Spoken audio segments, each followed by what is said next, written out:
अस्सलामु अलैकुम। आज कौन सा दिन है? शनिचर को हम क्या करते हैं? शनिचर को एक मौजू देते हैं जिसको लेकर आप अपने ख्यालात का इजहार करती हैं, है ना? मैंने इससे पहले आपको एक मौजू दिया है, टॉपिक दिया है, उसका उन्वान क्या है?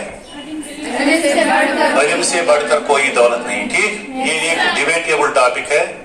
आप कोई कह सकते हैं कि इल्म से बढ़कर कोई दौलत नहीं, और कोई कह सकते हैं कि इल्म से बढ़कर भी कोई दौलत है ना?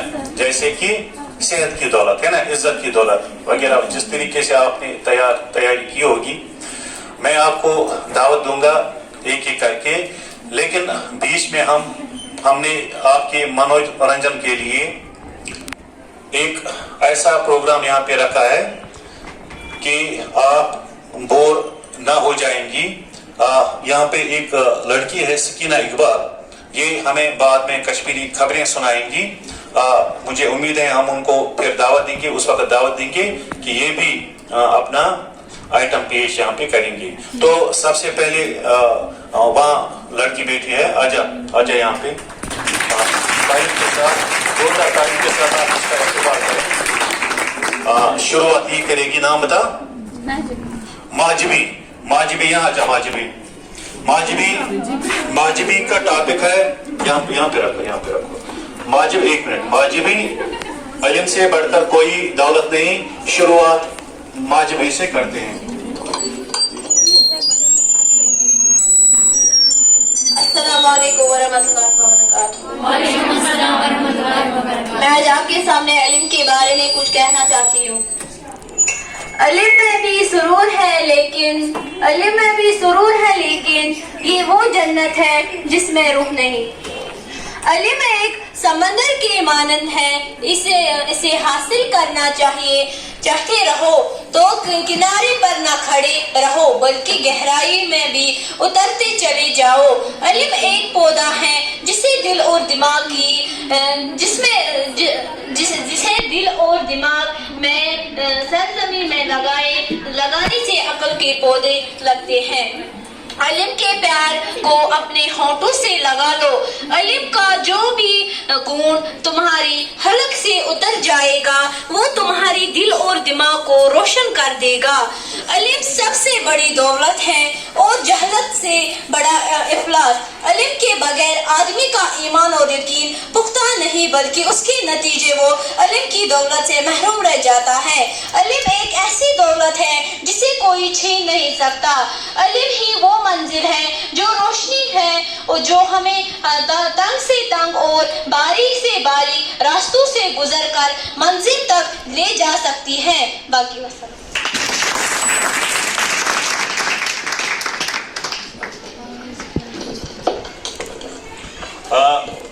बहुत बहुत शुक्रिया माजिबी आपका। देखिए, मैं एक बात बताना लाजमी समझ रहा हूँ कि बाद में YouTube पे जो हमारे साथ जुड़ जाते हैं उनके लिए, कि यहाँ पे जितने भी टॉपिक यहाँ पे प्रेजेंट किए जाते हैं, पेश किए जाते हैं, या जो भी तालिबा यहाँ पे आती हैं, कभी उसका जुमला कवायदी एतबार से सही नहीं होता, कभी वो किसी लफ्ज़ का तलफ़्फ़ुज़ सही तरीके से अदा नहीं कर पाते हैं, तो कभी कोई शेर जो होता है सही तरीके से अदा नहीं कर पाती हैं। जैसे कि इसने आगाज में शेर पढ़ा कि इल्म में भी सुरूर है, लेकिन ये इस तरह की इल्म में भी सुरूर है, लेकिन इसने कहा कि ये वो जन्नत है जिसमें चैन, जिसमें क्या नहीं, जिसमें रूह नहीं।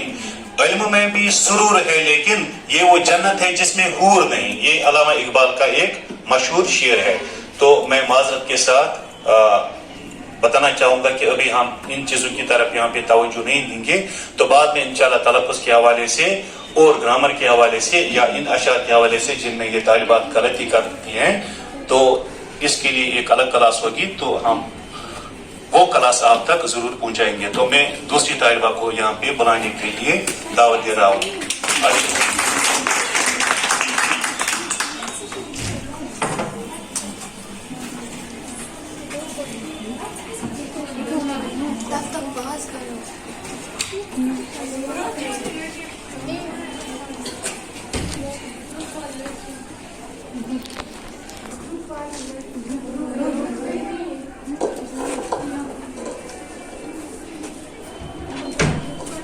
السلام علیکم ورحمۃ اللہ وبرکاتہ۔ وعلیکم السلام ورحمۃ اللہ میرا نام وبرکاتہ۔ محوش مجید ہے اور میں 11ویں جماعت میں پڑھتی ہوں، اور آج کا ہمارا موضوع ہے علم سے بڑھ کر کوئی دولت نہیں۔ علم ایک ایسا بیش بحث خزانہ ہے جسے تو کوئی چور چرا نہیں سکتا اور نہ ہی وہ استعمال کرنے سے کم ہوتا ہے۔ یہ حقیقت ہے، علم ایک ایسی قوت ہے جو تمام قوتوں سے بڑھ کر ہے۔ علم کو کوئی زوال نہیں۔ علم ہی سے بدولت انسان کی قدرت کی صبر لازمی رازوں کو کھول دیتی ہے اور انہی سے بڑے بڑے وہ تمام پردے اٹھاتی ہے۔ علم کے ذریعے ہی مختلف قسموں کی ایجاد کی گئی ہے۔ علم ہی کی بدولت سے انسان ہوا پر سوار ہوتا ہے۔ علم ہی سے انسان کو انسان بناتا ہے اور نیکی اور بدی میں تمیز کرنا سکھاتا ہے۔ علم ایک ایسا نور ہے جس سے جہالت اور گمراہی کی تاریخیوں دور ہو جاتی ہے۔ علم ہی سے انسان اپنے لیے دولت کماتا ہے جس سے وہ اپنے اور دوسروں کی خدمت کر سکتا ہے اور اپنے لیے دنیاوی وجہل بھی حاصل کر سکتا ہے۔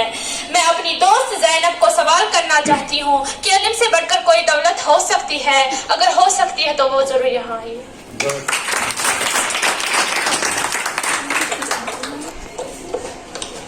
شکریہ مہوش نے للکارا زینب کو کہ اگر علم سے بھی بڑھ کر کوئی دولت ہے تو آپ کو یہاں پہ دعوت دی جاتی ہے تو آپ اپنے خیالات کا اظہار فرمائیں گے۔ تو دیکھتے ہیں کہ جواب میں زینب کیا فرما رہی ہے۔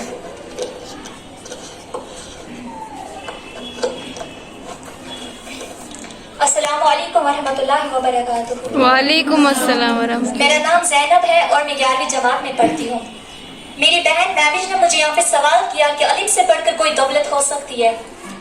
جی ہاں مہوش، علم سے بڑھ کر دولت ہو سکتی ہے، کیوں نہیں ہو سکتی؟ علم سے جو دولت ہے وہ صحت ہے۔ اگر ہمیں صحت ہی نہیں تو ہم اس علم کا کیا کریں گے؟ اگر ہم تھوڑا سا بھی بیمار ہوتے ہیں تو ہم سب کچھ چھوڑ کر آرام کرتے ہیں۔ ہاں یہ بات بھی سچ ہے کہ علم کی تلاش میں رہو، اگر محل سے لہر تک بھی جانا پڑے تو علم حاصل کرو، خواہ اس کے لیے ہمیں چین بھی کیوں نہ جانا پڑے۔ پر میری پیاری بہنوں، محل سے لہر تک اور چین جانے کے لیے ہمیں صحت کی ضرورت ہوتی ہے۔ اگر ہمیں صحت ٹھیک نہیں ہوتی تو چین جانا تو دور کی بات، ہم کلاس روم تک بھی نہیں آ سکیں گے۔ صحت بہت بڑی دولت ہے۔ ارے ہم دولت کمانے کے لیے کہاں نہیں جاتے؟ بنگلہ، محل، پیسہ، ہم کہتے ہیں کہ یہی دولت ہے، پر میری پیاری بہنوں سب سے بڑی دولت تو صحت ہے۔ اللہ تبارک و تعالیٰ نے ہمیں صحت دیا، کتنی بڑی دولت دی صحت دے کے۔ ہمیں زیادہ سے زیادہ صحت کی قدر کرنی چاہیے، تبھی ہم علم پڑھ سکتے ہیں۔ پھر جب علم پڑھیں گے تبھی ہم کسی کمال عروج تک پہنچ پائیں گے۔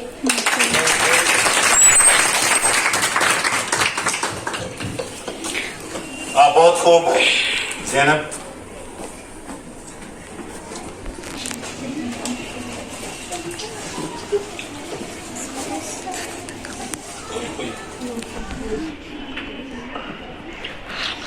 تو آج ہم یہیں پہ جو موضوعات ہے اختتام کریں گے۔ جیسا کہ میں نے آپ کو آغاز میں بتایا، میں نے اس سے پہلے بھی آپ کو بارننگ اسمبلی پہ گاندھی جی کے حوالے سے ایک کہاوت میں نے وہاں پہ کوٹ کی تھی کہ میں نے کہا تھا کہ گاندھی جی نے کہا ہے کہ by education I mean drawing out of the best in man and child, body mind and spirit. ٹھیک، گاندھی جی کہتے ہیں کہ جو ٹیچر ہوتا ہے، ٹیچر کے نزدیک، میرے نزدیک بائی ایجوکیشن آئی مین، میرے نزدیک ایجوکیشن کا صحیح مقصد کیا ہونا چاہیے۔ اس نے کریکولم کے حوالے سے کہا ہے کہ کریکولم کا صحیح مقصد کیا ہونا چاہیے۔ By education I mean drawing out of the best, drawing out باہر نکالنا۔ میرے نزدیک استاد کا کام یہ ہونا چاہیے کہ وہ اپنے شاگرد میں جو اس میں بیسٹ ہے، بیسٹ پوٹینشیل، بیسٹ صلاحیت ہے نا، ٹیلنٹ ہے، اس کو باہر لائے۔ I mean by education I mean drawing out of the best in man and child, man میں بھی اور چائلڈ میں بھی، باڈی مائنڈ اینڈ اسپرٹ۔ اس نے پھر باڈی کے حوالے سے بات کی ہے، مائنڈ کے حوالے سے بات کی ہے اور اسپرٹ کے حوالے سے بات کی ہے۔ اور کسی کی باڈی جو ہوتی ہے حد سے زیادہ پھرتیلی ہوتی ہے نا، مچھلی کی طرح پھرتیلی ہوتی ہے نا، جیسے کہ مارشل آرٹ میں جو ہماری طالبات ہے، اور انہوں نے دیکھو کون سے کارہائے نمایاں انجام دیے، انہوں نے بڑے بڑے میڈل حاصل کیے ہیں۔ اور کسی کا ذہن اتنا شارپ ہو سکتا ہے، وہ اسحاق نیوٹن کی طرح ہو سکتا ہے نا، और इसी तरह स्पिरिचुअली भी कोई कल कोई बड़ा लीडर निकल सकता है। तो टीचर का यही काम हो सकता है। अल्लाह ताला ने इंसानों को मुख्तलिफ टैलेंट दिया है ना। और ये आपका स्टेज है, हम आपके लिए अपॉर्चुनिटी यहाँ पे क्रिएट करते हैं, है ना। When we create opportunity, you show your ability, है ना। जब हम मौका देते हैं तो आप अपनी सलाहियत का मुजाहरा करते हैं।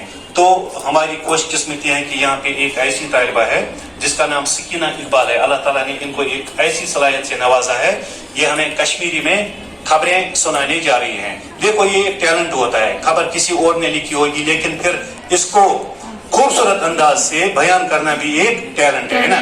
अल्लामा इकबाल का एक शेर है कि रंग हो या खिश्तो संग, जंग हो या हर बेसोद, मौजज़ाए फन की है खूनी जिगर से नमूद, है ना। उन्होंने कहा कि रंग हो, रंग कहते हैं जो रंग पेंटर इस्तेमाल करता है ना। अगर मैं इस्तेमाल करूंगा तो शक्ल बनी ऐसी बन जाएगी कि देख कर इसे भी भाग जाएंगे, है ना। लेकिन अगर पेंटर के पास वो रंग होंगे ना तो फिर वो रंग वो इस तरह इस्तेमाल करेगा कि एक खूबसूरत तस्वीर बन जाएगी। और चंग जब हम चंग बजाते हैं, रबा बजाते हैं, है ना, अगर मैं बजाऊंगा तो आप सभी भाग जाएंगे। लेकिन अगर कोई फनकार बजाएगा ना तो दिल के तार छू लेगा, है ना। चंग हो या हरफे सोत, रंग हो या खिश्तो संग, खिश्त कहते हैं ईंट को, संग कहते हैं पत्थर को। अब एक यहाँ पे बाहर पड़ी है बेडोल है, अगर किसी कारीगर के पास ये ईंटें होंगी तो वो इनसे ऐसी इमारत इस्तादा करेगा, खड़ा करेगा कि फिर देखने को जैसे कि ताजमहल, है ना, वहां पे भी कारीगरी के आला नमूने हम देख सकते हैं। इसी तरह संग, है ना, संग हो या रंग हो या खिश्तो संग, चंग हो या हरफे सोत, जो पत्थर होता है अगर सिलिके से तराशा जाए तो भगवान का रूप धार लेता है ना। और इसी तरह हरफे सोत आवाज को कहते हैं, गजल जिसमें आवाज निकलती है ना। जब कोई लता मंगेशकर, जगजीत सिंह, है ना, उन्होंने गजलें गाई है तो दिल में सरायत कर जाती है, ये उनकी ये आवाजें, है ना। और इसी तरह ये टैलेंट होता है, ये तमाम चीजें फाइन आर्ट्स में आती हैं। और इसी तरह कोई चीज पेश करने के लिए अंदाज़े बयान का होना, खूबसूरत अंदाज़े बयान का होना जरूरी है। तो मैं जोरदार तालीम के साथ इस को दावत दे रहा हूँ कि वो यहाँ पे आ जाएंगी और अपने भरपूर फन का मुजाहरा कर पाएंगी। आ जाओ बेटा।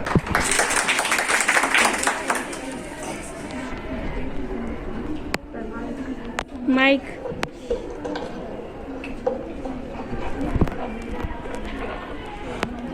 अस्सलामुअलैकुम वरहमतुल्लाहि वबरकातुहू। वालेकुम अस्सलाम वरहमतुल्लाहि वबरकातुहू। रेडियो कश्मीर सोपुर ददमुतलवा सत्यानाम बकवास बोलने खबर हरिकस मुस्कर गान ट्रैक किम से शेट असोजित 500 एचपी मार गए। अब्दुल सलामन के पने खानदार ने काज बेटा से गड़स 500 हिस्सा मानन छ से एमिसे जल्द से जल्द टिकनर बदलानो नकरी वंदस मजबूर सिंह पर टप कब्रिस्तान के वजीर आला वली दौलत से ऐलान करमुत जिशितवर बडन त बुजल हुन मारो नाम माफ करना तिकेज तुम चनास तो थको से कब्रिस्तान बेरे तो याद गए रामा कागनी वायर मंसूर अल 5 ओल तो सजा या महाबला क्रिस्टोफ को दर्शाया करना करीम कागनी वायर मंस गए रात को लगा को नीचू मगाए चोर करा कर चपलिक और एनाम दे कलिका को नीचो को रात फुल सटान कर तेम सो निशी तो तेम सो साइकिल पंप से तो स्टेप दे को मत एक चपलिक कर लेगा आज साइन प्रिंसिपल मैम हनीफा करेशी जी रिटायर गसन स्टाफ पर सेठा दुखस मन से यम दो एवा यादगार मनावना खबरवाज आन बकन पन दान बंत खियो गट सरी गरम गरम हाथ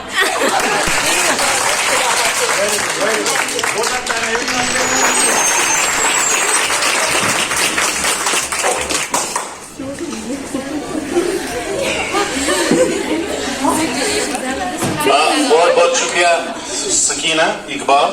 देखिए मैंने कहा कि चीज किसी और ने लिखी है, कोई और पेश करता है ना, ये सलाहियत होती है, ये टैलेंट होता है। आपको मालूम है, मैं आपकी दिलचस्पी के लिए एक बहुत दिलचस्प वाकया बताना चाहूंगा।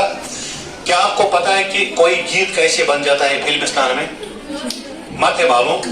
देखिए इसमें कितनी मेहनत होती है। सबसे पहले धुनें जो होती है ना, कोई नई धुन, एक गीत दूसरे गीत से अलग होता है आवाज में, दूसरा गीत तीसरे से अलग होता है ना। सबसे पहले धुनें, म्यूजिशियन जो होता है वो धुनें बजाता है, वो टेप की जाती है, बाद में टेप रिकॉर्डर में बांध की जाती है, ठीक, महफूज की जाती है ना। फिर वो धुनें किसके पास चली जाती हैं? शायर के पास, ठीक। शायर के पास, शायर उन दोनों को सुन लेता है। शायर के पास एक अपना सांचा होता है, मैंने वो सांचा, जब हमने नज़म पढ़ी थी मैंने आपको वो सांचा बताया था, है ना। उसके पास वजन का सांचा होता है, ठीक। फिर वो देखता है ये जो धुनें हैं, मैं इन दोनों को लेकर ये किस सांचे में आ जाएंगे, ठीक। फिर वो उसी सांचे में डालकर वैसे ही अल्फाज उस धुन को बख्शता है, ठीक। फिर वो गीत जब वो बन जाता है, जब शायर लिखता है, तो फिर वो म्यूजिशियन के पास, जो गुलकार होती है या गुलकार होता है, उसके पास वो पहुंच जाता है। उसके पास भी अपना एक सांचा है। कौन सा सांचा? उसके पास है सा रे गा मा पा, है ना, उसका सांचा, सात सुरों का संगम जिसको कहते हैं, ना। वो भी इनको आगे पीछे करके उसको एक नई आवाज देता है और इस गीत को खूब से खूबतर बनाने की कोशिश करता है। अब देखो, जब कोई चीज हमारे पास पहुंच जाती है ना, जब कोई चीज हमारे पास पहुंच जाती है तो यूं ही नहीं पहुंच जाती, इसमें कई एक लोगों की मेहनत शामिल होती है ना। कई एक लोगों ने अपने आप को इसमें जलाया होता है ना, अपने रातों की नींद ताज दी होती है, तब कोई चीज हमारे पास पहुंच जाती है। लिहाजा हम इन चीजों की कदर करना सीखें, और अगर कोई फनकार है तो अगर वो सामने आता है तो उसका भरपूर तरीके से हम इस्तेमाल करें, उसकी खुशामद करें और उसकी हौसला अफजाई करें। बहुत बहुत शुक्रिया आप सबका।